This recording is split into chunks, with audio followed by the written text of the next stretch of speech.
The aim of this tutorial is to show you how to create a remote consensus. Please note that only community officials, Chairman, Vice Chairman, Secretary and EDSI support staff are allowed to set up a remote consensus. From the EDSI Collaborative Portal, http:/portal.edsi.org, log on to your EDSI online account.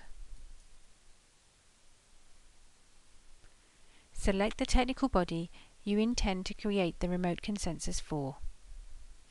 For the purpose of this tutorial, we will take EE as our example.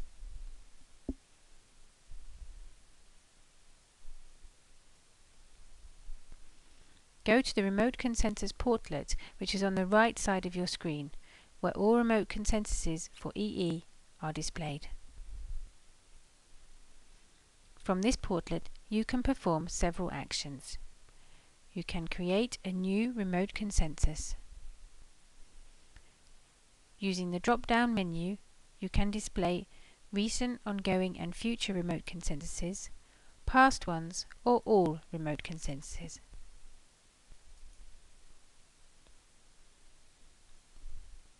You can also filter by type of remote consensus, either for decision, DEC, or for discussion, DIS.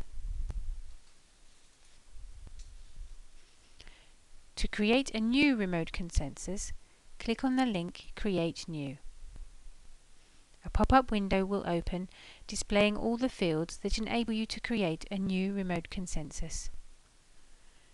The community field is pre-filled by the system with the name of the community under which this remote consensus is created for. It is possible to update this information using the drop-down menu, where all working groups which belong to the selected community are displayed. For the type of remote consensus, the system will offer two options: either consensus measuring, therefore for decision, or for the collection of comments, therefore for discussion. For the purpose of this tutorial, we will create a remote consensus for consensus measuring.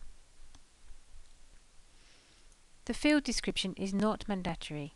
It can be used to provide more information on the remote consensus. For example, TCEE is asked to approve this final draft of ES 202336 to proceed for membership vote.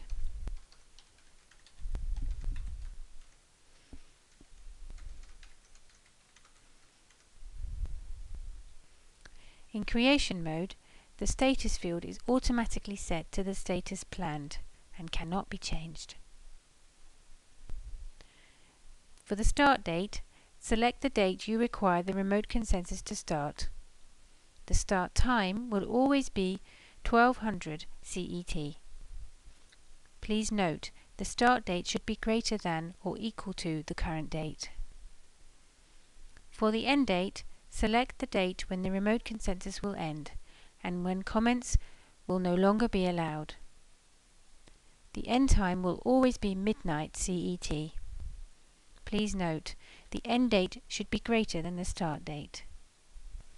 You have the possibility to set a freeze date and a freeze time for the submission of contributions, meaning that TC members will not be able to add a contribution to a planned remote consensus after the freeze date and time.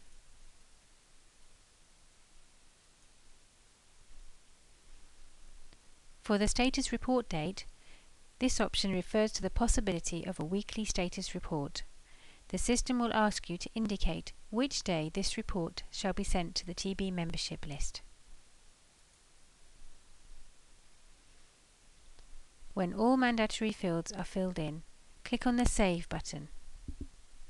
The system will display a creation confirmation pop-up summarizing the remote consensus properties along with the remote consensus reference, and the portlet will be refreshed.